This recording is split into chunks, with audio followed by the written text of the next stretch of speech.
And now you want to look at the 3D tile and see what that might look like. So first what I do is I'm going to turn off the map OSM,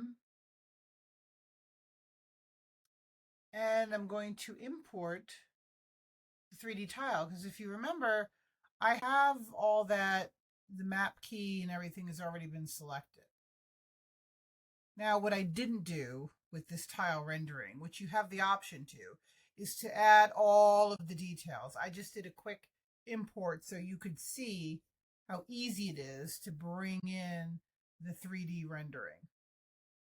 Now, if you add it with all the renderings and things, you could see some of these spaces are empty.